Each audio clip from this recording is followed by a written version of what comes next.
Bueno, hoy vamos a tener un tema muy interesante. Vamos a hablar de algo que se nos puede presentar a cualquier especialista en cualquier área. Entonces, hoy vamos a hablar sobre las complicaciones que nos pueden presentar en oculoplástica y cómo podemos prevenirlas y cuál sería la indicación del manejo de alguna de ellas. Bienvenida, Estefanía, es nuestra residente de primer año de oftalmología. Bienvenida. Bueno, buenos días a todos. Muchas gracias, profe. Como ya lo comentó el doctor, entonces vamos a hablar sobre las complicaciones de las cirugías más frecuentes en oculoplástica, algunas formas de prevenirlas y su manejo. Bueno, entonces a manera de introducción debemos destacar la importancia de la oculoplástica, entonces tener en cuenta que la oculoplástica es la integración de aspectos funcionales, reconstructivos y estéticos que va a tener un impacto en la funcionalidad ocular, en la salud visual, en la estética y en el bienestar psicológico del paciente. La oculoplástica va a tratar diferentes patologías y que en muchos casos pueden ser cirugías desafiantes debido a la complejidad anatómica y lo que requiere es lograr un equilibrio entre funcionalidad y estética. Entonces, ¿por qué enfocarnos en las complicaciones? Porque la mayoría de estas cirugías van a ser electivas, todas las cirugías conllevan riesgos. El marcar una diferencia entre un buen o mal resultado nos va a generar beneficios tanto funcionales como estéticos y esto va a estar ligado entonces también con la calidad de vida. En cuanto a la epidemiología, entonces se hizo como esta revisión como del récord a 15 años de un especialista en oculoplástica sobre las cirugías en esta especialidad, en esta subespecialidad, entonces encontrando que la mayoría de las intervenciones fueron asociadas a párpado y de estas las cirugías más frecuentes entonces van a ser la blefaroplastia tanto superior como inferior. Igualmente pues tenemos la cirugía de ectropion también. Bueno, en cuanto a las cifras mostradas por la Sociedad Internacional de Cirugía Plástica, entonces encontramos que los procedimientos en párpados en el 2023 fueron las cirugías más frecuentes. Para este año se realizaron 1,7 millones con un incremento del 24%, siendo entonces la blefaroplastia la cirugía del rostro más frecuente, que incluso es la más frecuente en pacientes hombres. En Colombia es importante porque la cifra de pacientes extranjeros que se operan acá viene en aumento. Igualmente, entonces se hizo una revisión como de las complicaciones, en este estudio se hizo una revisión de las complicaciones oftalmológicas también asociadas a estas cirugías, encontrando que en la blefaroplastia inferior la complicación más frecuente puede ser la quemosis en un 57,1%, el ectropio en un 28,6% y en la blefaroplastia superior una erosión corneal por exposición de la sutura al 38,1%, una queratitis exposicional del 19% y un ectropión del 28,6%.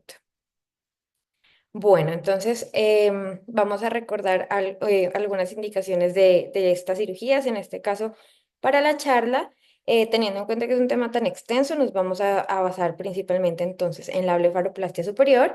Los pacientes con blefaroplastia superior entonces nos van a llegar a la consulta con el síndrome de relajación periorbital, en el que vamos a ver un paciente que cursa con dermatochalasis, herniación de la grasa orbitaria, tosis verdadera, desplazamiento inferior de la grasa de las cejas con o sin tosis de las cejas y unas glándulas lagrimales hipermóviles. Es importante entonces que en nuestra consulta evaluemos el fenómeno de Bell en estos pacientes, que también evaluemos la calidad y la cantidad de la lágrima.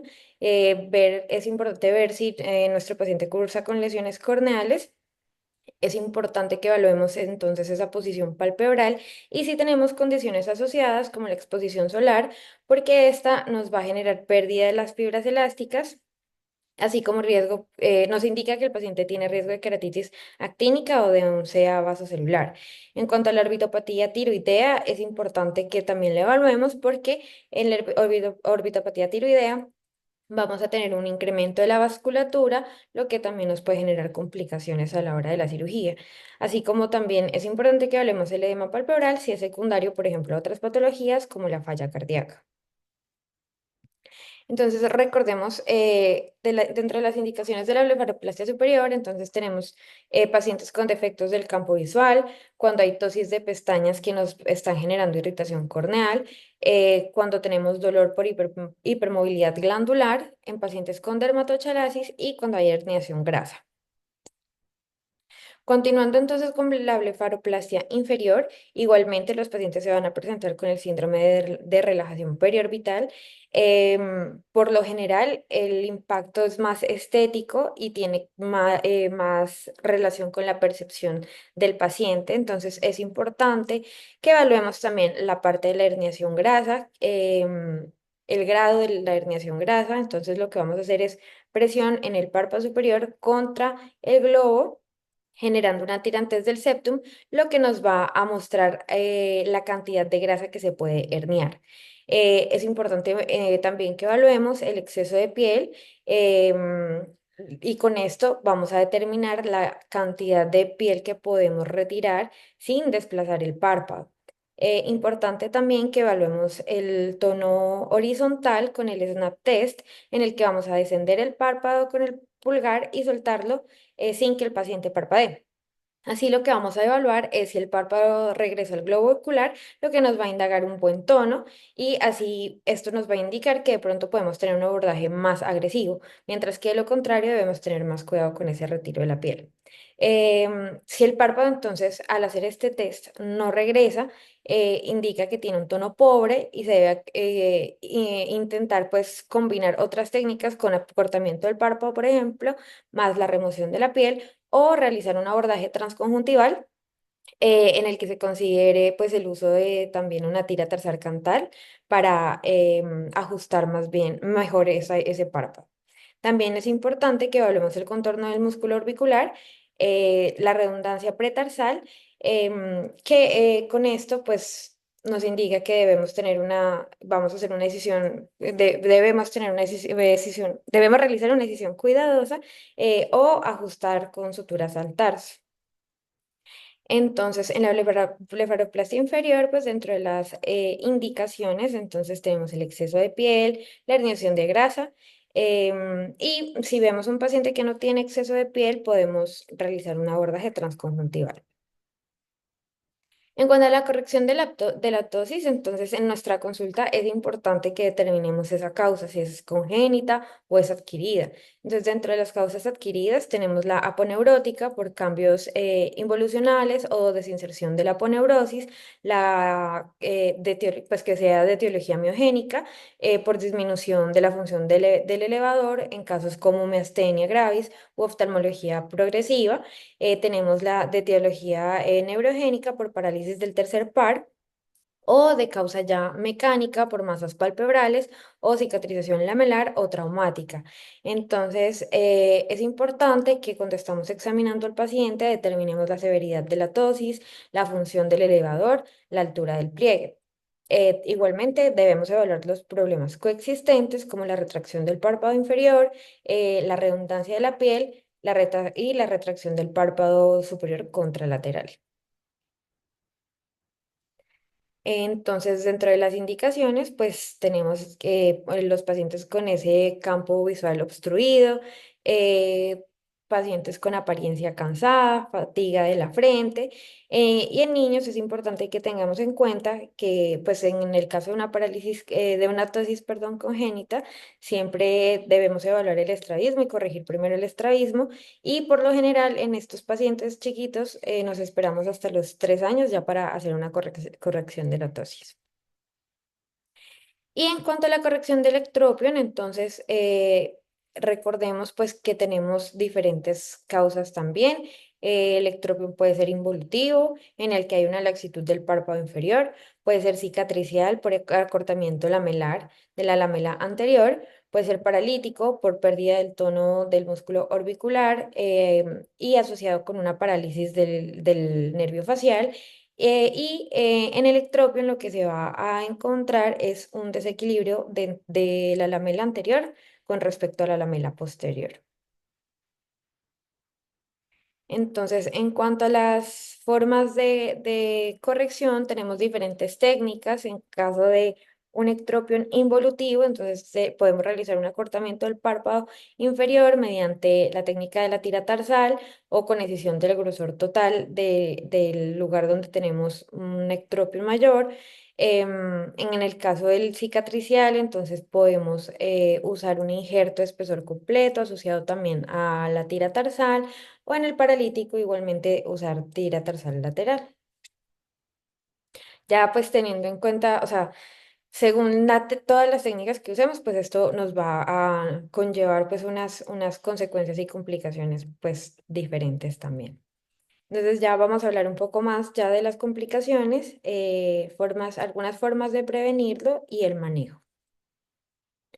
Entonces, en cuanto a la blefaroplastia, con esta imagen, entonces les traigo como un cuadrito en el que vemos las complicaciones, la severidad asociada a la frecuencia de complicaciones. Entonces, por ejemplo, tenemos que la complicación más severa puede ser el hematoma retrovulvar.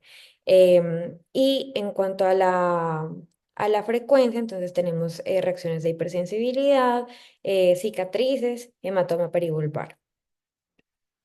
Acá, entonces, en esta nueva imagen, les traigo también las complicaciones de la blefaroplastia agrupadas ya por las complicaciones tempranas, complicaciones inmediatas o complicaciones tardías, siendo las tempranas las presentadas en la primera semana. Entonces, se puede presentar la hemorragia retrovulvar, perforación del globo, oclusiones de la arteria retiniana central, abrasiones corneales, ojo seco, hematoma del párpado, infecciones, quemosis.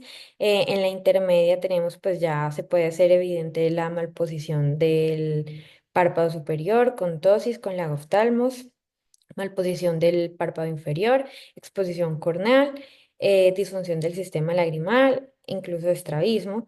Y en las ya tardías, entonces podemos ver nuevamente pues ya esa malposición de los párpados, ya podemos ver si hubo una sobre o una infrarresección de la piel o de la grasa orbitaria, la aparición de festones, por ejemplo, o cicatrices hipertróficas, hiperpigmentadas. Bueno, entonces hablando de las complicaciones de la blefaroplastia, entonces tenemos el hematoma perivulvar. El hematoma perivulvar se va a manifestar con edema, equimosis, sangrado del orbicular. Este hematoma, mejor dicho, se puede presentar por sangrado del orbicular o por abulsión de los vasos cuando estamos haciendo la escisión de la grasa. Es importante entonces que lo diferenciemos del hematoma retrovulvar, ya que este nos va a generar compresión de las estructuras neurovasculares. Importante entonces que indaguemos sobre dolor unilateral o cómo está esa agudeza visual. En dado caso que haya un compromiso severo, por un dolor severo o por una disminución de la agudeza visual, entonces el paciente debe tener una valoración urgente para realización de una cantotomía lateral inmediata y el uso de esteroides intravenosos. Entonces, ¿qué hacer cuando tenemos ese hematoma perivulvar? Entonces, para prevenirlo debemos entonces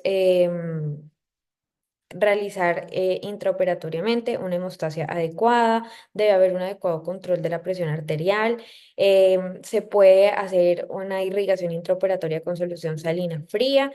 En el caso ya que tenemos el hematoma instaurado, en el caso de los pequeños, estos pueden resolver espontáneamente. En caso que necesitemos hacer un drenaje posoperatorio, entonces podemos abordar por la incisión inicial. Debemos indicarle al paciente las compresas de hielo y la elevación de la cabeza. Cuando un paciente entonces también nos llega con la pérdida de la visión, entonces esto nos puede estar indicando que hay una interrupción de esa perfusión ocular, que puede ser secundario, o puede haber una isquemia secundaria a un hematoma expansivo.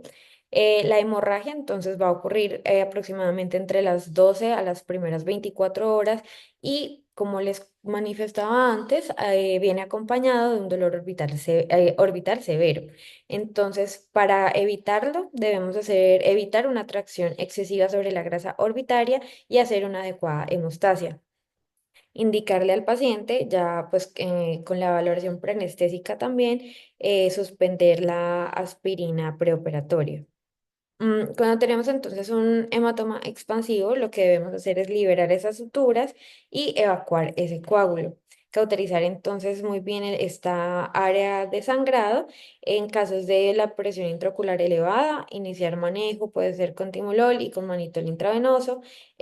Si tenemos exoftalmos progresivo o la oclusión de la arteria central de la retina, entonces, debemos realizar la cantotomía lateral y cantolisis inferior para descomprimir la órbita y debemos usar corticoides intravenosos. Otra de las complicaciones que podemos tener asociadas a la blefaroplastia, entonces, es el ojo seco, en el que va a haber una alteración mecánica de la interfase corneoescleral con la conjuntiva. Entonces, cuando vamos mejor dicho, en la evaluación preoperatoria, importante que hagamos una adecuada anamnesis, indagando de pronto por todos estos síntomas que pueden estar asociados a un ojo rojo, a un ojo seco, perdón, preexistente. Debemos indagar entonces síntomas como resequedad, ardor, sensación de arena, dolor, ojo rojo, sensación de cuerpo extraño. Indagar también sobre el uso de computadores, sobre lectura, que esto nos va también a condicionar ese lagrimeo. Importante también que evaluemos si el paciente tiene un antecedente de una cirugía refractiva. Entonces, en esa consulta también debemos evaluar preoperatoriamente la calidad de la lágrima, em, ya que una disminución, bueno, y tener en cuenta pues que una disminución de esa producción de la capa lipídica nos va a generar desestabilización y evaporación de esa lágrima. Entonces, dentro de los factores de riesgo de los pacientes que pueden cursar con ojo seco posterior a nuestra cirugía, entonces son pacientes que tienen proptosis, exoftalmos, laxitud horizontal del párpado y un vector negativo. Cuando un paciente tiene un antecedente de cirugía refractiva, debemos retrasar la blefaroplastia al menos 6 meses, porque con la cirugía, entonces lo que se va a realizar es como se van a cortar pues esos nervios corneales terminales que son los responsables del reflejo del lagrimeo.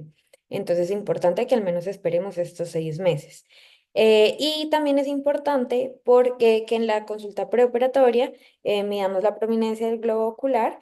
En caso que sea mayor a 21 milímetros, esto pues nos va a estar hablando de un mayor riesgo de ojo seco posoperatorio.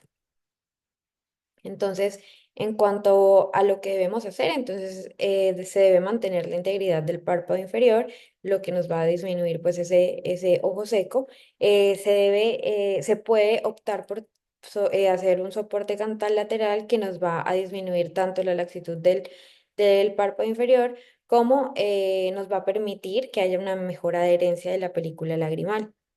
En el posoperatorio inmediato, entonces podemos hacer uso de los lubricantes, de los parches o de la sutura de Frost.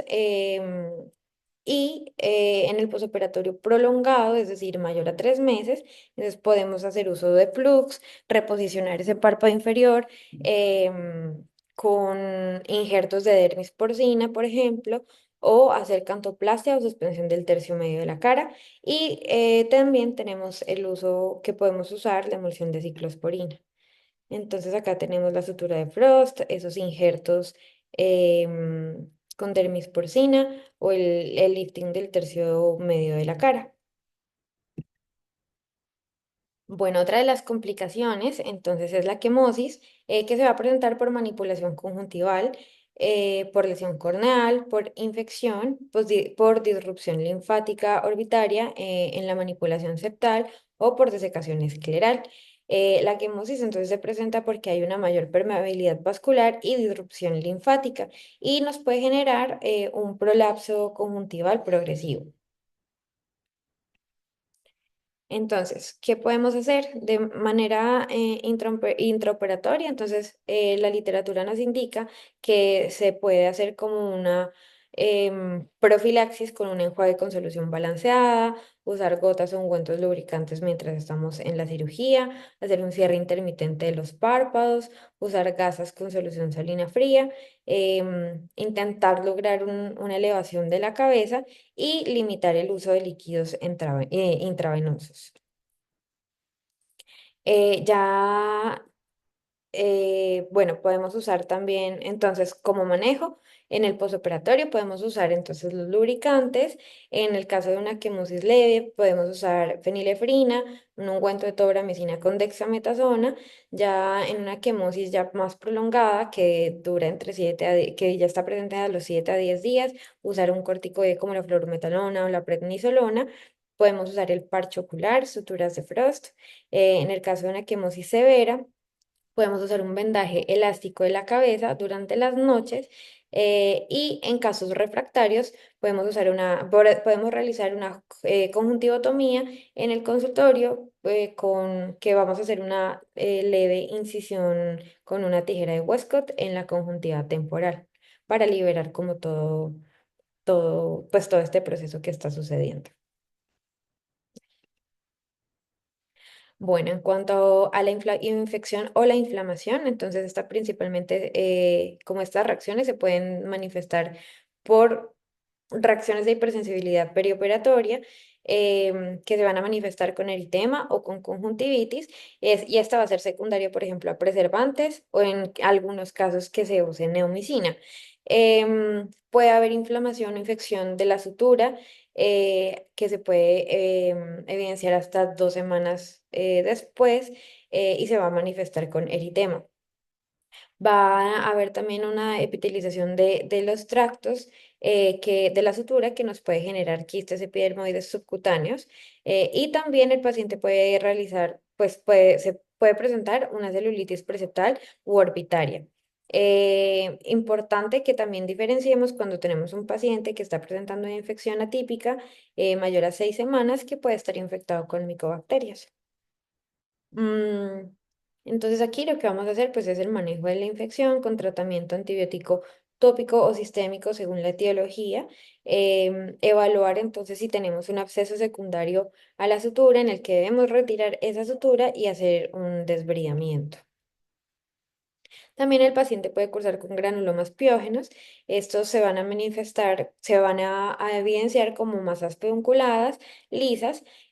Por lo general están asociados a la blefaroplastia transconjuntival, por exposición de las suturas, por cuerpos extraños.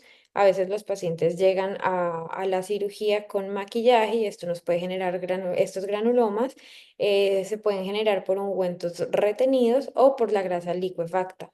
En estos casos, lo que debemos hacer es llevar al paciente a decisión de esos granulomas. También, entonces, pues la blefaroplastia pues nos puede generar una tosis, por lesión de la aponeurosis del elevador del párpado. em, Cuando tenemos también incisiones amplias y anchas cerca del pliegue, podemos generar una dehiscencia del elevador, y esta complicación puede ser tardía, la podemos ver hasta meses o años después.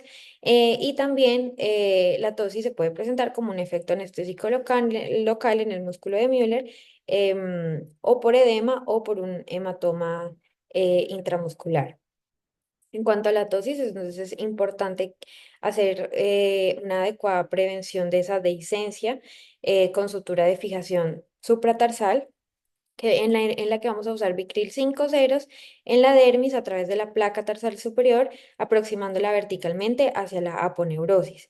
Cuando tenemos esa tosis instaurada, entonces lo que debemos hacer es un reparo de esa dehiscencia del elevador, y podemos realizar mulerectomía o un avance tarso elevador. Bueno, otra de las complicaciones es el lagoftalmos, en el que hemos realizado un retiro excesivo de la piel del párpado superior. Por lo general se da en estos pacientes en los que hacemos blefaroplastia asociada a un lifting de la ceja o resurfacing, em, o por reposición septal o del edema del párpado superior. El lagoftalmos pues, nos puede generar una erosión corneal exposicional. Entonces, ¿qué podemos hacer para el agoftalmos? Inicialmente, masaje. Los pacientes pueden responder al masaje, al uso de terapias emolientes. Si no responden, ya podemos hacer lisis de las adherencias septales o de los injertos, o podemos usar injertos. Y en el caso de el agoftalmo severo, este se va a presentar principalmente cuando llevamos al paciente a la blefaroplastia y no hemos reconocido que ahí tenemos una ptosis de la ceja y ahí sí nos toca hacer un abordaje reconstructivo extenso. También en la blefaroplastia del párpado inferior tenemos el desplazamiento inferior, en el que hemos removido pues hemos removido demasiada piel o músculo, o también se puede presentar por mala adherencia de los tejidos internamente o por la aparición de adherencias al septum, por laxitud palpebral excesiva, cuando hacemos una suspensión palpebral inadecuada, y todo esto nos puede generar ectropia, una exposición escleral o queratopatía exposicional. Entonces, ¿qué hacer cuando tenemos ese desplazamiento inferior? Entonces, para la prevención debemos ser muy cautelosos con la cantidad de piel que vamos a retirar, o usar suturas de tracción para estirar esa lamela posterior. En los casos leves, entonces estos pueden resolver unos pocos meses. Podemos usar masaje vertical lateral.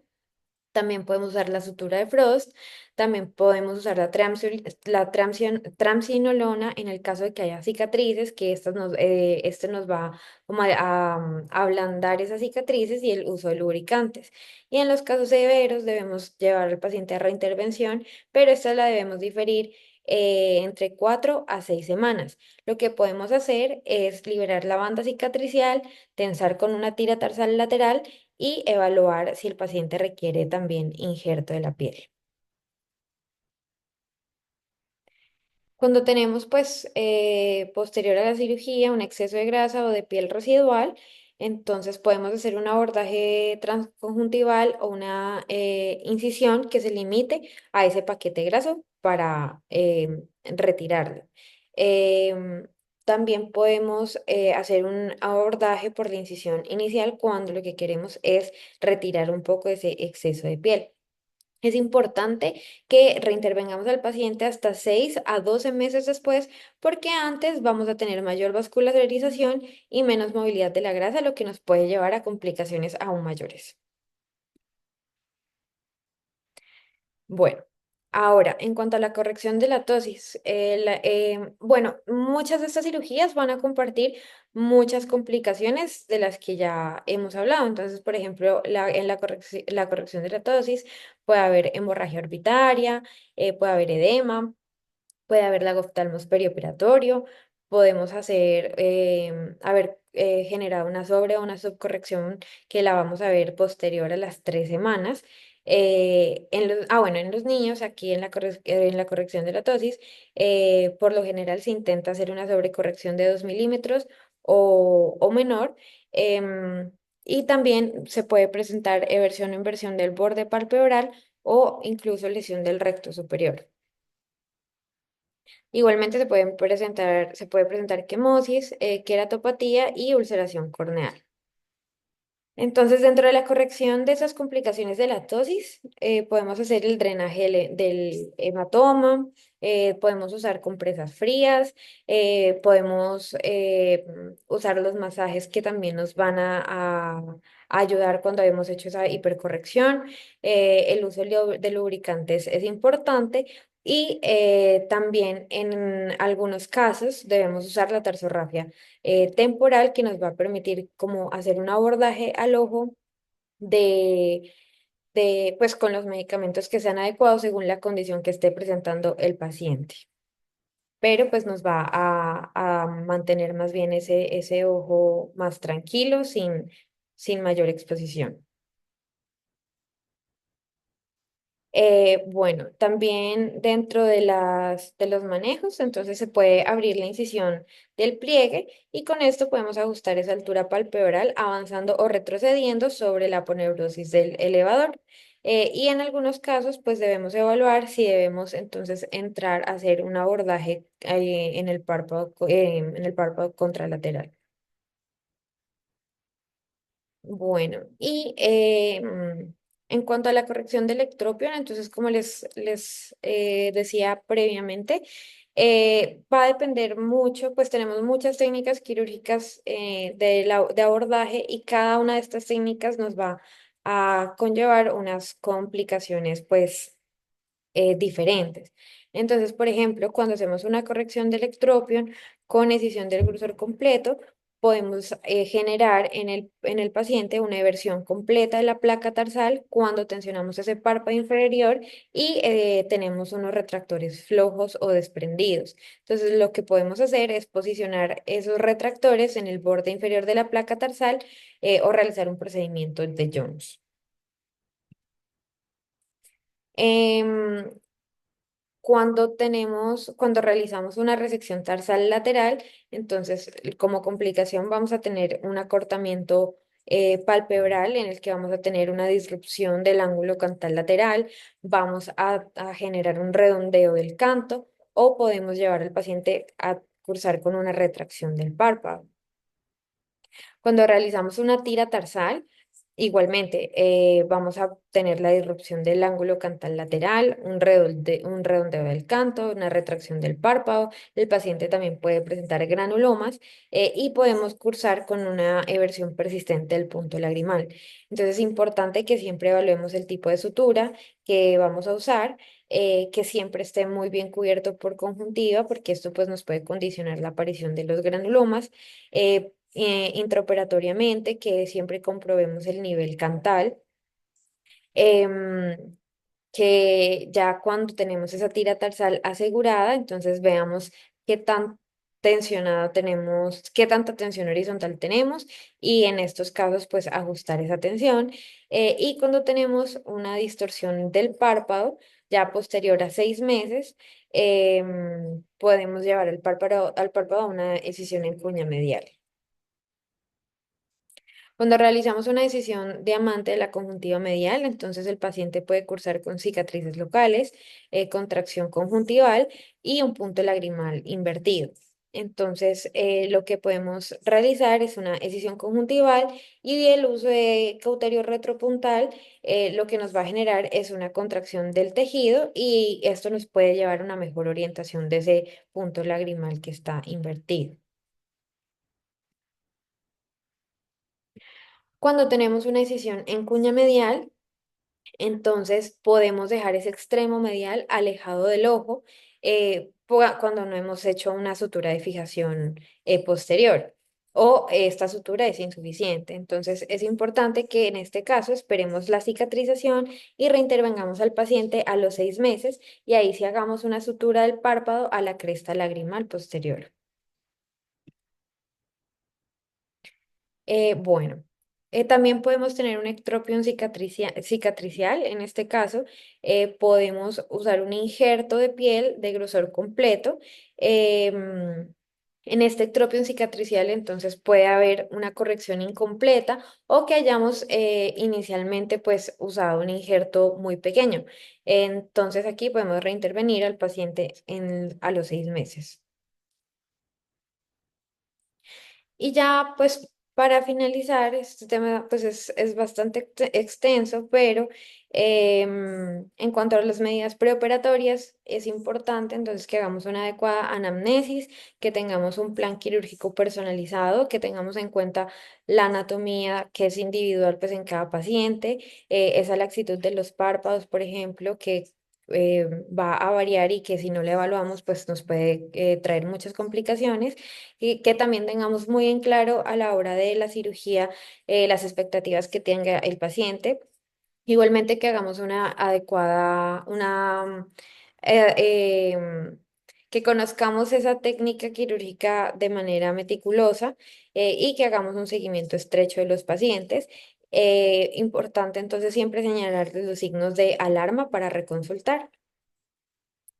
Y dentro de los principios generales, entonces, del manejo de las complicaciones, es que hagamos una identificación precoz de estas complicaciones, que tengamos una comunicación clara con el paciente, que hagamos una planificación previa, adecuada de las cirugías y que siempre pues intentemos el uso de terapias conservadoras como primera línea cuando sea posible, ya que como lo vimos pues durante la charla, todo este primer abordaje nos puede llevar a muchos cambios tanto de vasculatura como inflamación como cicatrización, que si en un primer momento llevamos al paciente pues a cirugía muy rápido cuando estos tejidos todavía no han cicatrizado, pues podemos generar complicaciones aún mayores. Y bueno, esto era lo que les traía para la charla del día de hoy. Profe, no sé pues si quiera complementar con algo adicional. Bueno, muchísimas gracias. ¿Alguno cuando ha estado en plástica rotando ha visto algún evento secundario o complicación que quisiera comentar que le llame la atención de las cirugías de párpados? La Que a profe, veces no son complicaciones, sino eventos secundarios esperados. buenos días, ¿cómo están? Yo, Alejo. Pues, profe, recuerdo que el semestre pasado tuvimos una paciente que luego una blefaro inferior tenía un desplazamiento de los cantos laterales, un desplazamiento inferior. Y ya, pues tenía como más insatisfacciones desde el punto de vista cosmético. Pues tenías más que todo eso, pero no, nada más. Pues no tenía ninguna consecuencia, pues como una retracción importante o algo así. Ok. Muy chévere. Bueno, sí, Alejandro, esto que acaba de comentar Alejandro es muy importante porque cuando hacemos blefaroplastias inferiores transcutáneas y que hacemos fijación cantal, una de las complicaciones que a veces uno puede hacer un ajuste más exagerado de un lado que otro cuando hace la tira de tarso o cuando hace el punto de suspensión que va de la parte superior al músculo orbicular y tracciona muy fuerte y queda asimétrico el paciente. Entonces, creo que ese desplazamiento hacia abajo es porque tenemos que sentar al paciente intraoperatoriamente para mirar que la altura de los cantos queden simétricos y no se nos presente esto, porque es bien desagradable este manejo de este evento secundario que se puede presentar, que a veces es porque no sentamos al paciente. O sea, preventivamente hay que sentar al paciente, poner el primer ojo y cuando hacemos el segundo, volver a sentar al paciente para saber que quedó a la misma altura. Entonces, dentro de la cirugía podemos prevenir esa complicación o evento secundario. ¿Alguna otra observación? ¿Algo que hayan visto? Profe, a propósito de pronto del tema de la semana pasada, las cicatrices visibles. Ok. Y Eliana toca un tema interesantísimo y es que cuando hacemos las incisiones, primera regla, marcar siempre el paciente, saber dónde van a hacer las incisiones. Si ustedes en el párpado superior hacen la incisión por encima del pliegue palpebral superior o por debajo de la altura natural, se va a notar. Entonces, primero eso. Segundo, si la hacen muy extensa, como habla Yeliana, hay un paciente que tenemos que hicieron una incisión muy lateral que se sale del reborde orbitario, se va a notar muchísimo. Eso es sin complicaciones. Estamos hablando de un paciente que simplemente la incisión no se hace sobre el pliegue palpebral superior o que se extiende muy hacia la parte nasal o muy hacia la parte temporal. Si se extiende muy hacia la parte nasal, tener en cuenta que ustedes pueden generar un epicantus cicatricial y es de lo más difícil de manejar, o sea, hay que ser muy cauto haciendo ese punto interno en la blefaroplastia. Y cuando se hace muy lateral, se va a hacer muy notoria la cicatriz. Y si la altura está por encima del sitio natural, se va a notar y se va a notar por mucho tiempo y el manejo es difícil. Y cuando hacemos blefaroplastias inferiores, transcutáneas, subciliares, que llamamos, esta sutura debe ir muy cerca a la parte del margen palpebral, porque si no va a quedar muy visible en el párpado inferior. Y si para rematar, cuando llegamos a la parte lateral, no llegamos hasta el canto lateral y hacemos la pequeña, em, lo hacemos sobre el pliegue, o sea, esa pequeña curvatura se hace sobre un pliegue natural para que sea lo más disimulado posible. Cuando se hace por debajo de eso, quedan muy visibles. Entonces, una de las fallas en esa cirugía es la cicatriz que está hablando Yelan, pero hay una segunda connotación y es que esas cicatrices, si se hiperpigmentan, se vuelve muy difícil el manejo porque son muy notorias. Entonces, el paciente hay que mantenerlo con cremas, ocluirle la cicatriz, manejar cremas despigmentantes, usar triamcinolona como lo hablaba ahorita Estefanía, usar suero, aplicación de suero, usar 5FU. Bueno, hay muchas maneras de manejarlo, pero es difícil para que lo tengan en cuenta. ¿Alguna otra observación que hayan visto? Profe, digamos en el intraoperatorio de la bléfara superior, algo que he notado, pues en algunos casos contados, es que a veces hay como un edema muy marcado de los tejidos blandos, y a veces, pues diera, por lo menos en un par de cirugías, vi que parecía como si quedara el paciente con exposición de la superficie ocular, pero pues digamos en el plan se sigue como el marcaje inicial. Uno ahí igual, uno se apega a eso o usted recomienda algo diferente, pues digamos, lógicamente podría ser consecuencia del edema, pero es que era bastante. Entonces no sé si realmente fue un mal procedimiento o es algo esperable, si yo realmente dejo el plan tal cual o qué es lo mejor en esos casos. Eso es lo que me gusta, que ya estén observando lo que nos pasa a todos. Eso no es eh, algo que sea infrecuente. Creo que una de las complicaciones que más nos afrontamos los oculoplásticos cuando hacemos cirugía de blefaroplastia es la quemosis o el edema conjuntival. ¿Por qué se da? Ahí Estefi lo estaba mostrando, y es que cuando hacemos esos cortes, usualmente hacemos una disrupción linfática. Y esa disrupción linfática se genera, además del trauma de que cauterizaste mucho, que resecaste mucho, y la disrupción linfática genera una quemosis, una retención de líquidos, y es de difícil manejo, porque hay pacientes en los cuales lo tienes por 8 días y uno lo maneja tranquilo, que es el posoperatorio, y se te mejoran los 8 días, que se mejora el edema de la piel, quitas las suturas, entonces ahí va uno manejándolo. Pero cuando ese paciente dura 20 días, un mes, mes y medio, pues es difícil y eso da una sensación de que tiene una gelatina en el párpado y es la conjuntiva inflamada que se alcanza a salir a veces del margen palpebral, de difícil manejo. Entonces hay un prolapso de la conjuntiva y ese prolapso a veces es difícil de manejar. Entonces, lubricantes, compresas frías, desinflamatorios, fenilefrina. Bueno, hay que usar todo el armamentario oral, hay que darle algo oral al paciente, eso no es infeccioso. Y al final, Dios no lo quiera que le toque uno hacer lo que decía Estefanía ahí, que era la conjuntivotomía, que es cortar esa conjuntiva, pero es súper frecuente eso, para que lo tengan en cuenta. Hay otra que de pronto no me han dicho, que es muy frecuente, que me gustaría que algunos si lo ha observado, entosis, más que todo, se encuentra en párpados, a ver si la han observado.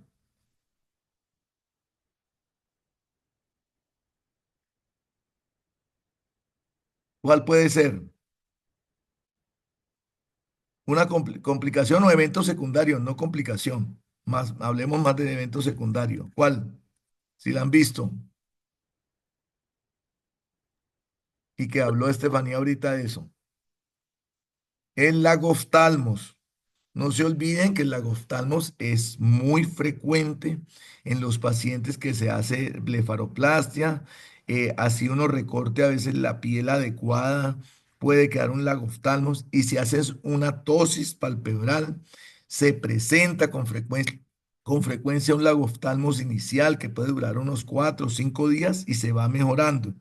Pero cuando uno tiene la seguridad de que ha cortado la piel adecuada, pues eso va a mejorar con el tiempo. ¿Y qué genera el lagoftalmos? Una exposición corneal, un ojo seco. Entonces, manejarlo muy bien con lubricantes durante el día y con geles en la noche para dormir. Y si es mucho, pues ocluir el ojo, usar lentes de contacto terapéuticos para que tengan en cuenta. Y si es una tosis por a veces por abordaje anterior, donde hacemos un plegamiento del elevador y hacemos un recorte amplio del músculo elevador o hacemos una suspensión al frontal. No olvidar lo que les contó ahí Estefanía, el punto de Frost. El punto de Frost es protección, es coger una sutura del margen palpebral inferior, pegarle a la frente y dejar ese paciente con ese punto de Frost por 24, 48 horas. ¿Alguna otra complicación que hayan visto que sea frecuente o que hayan visto?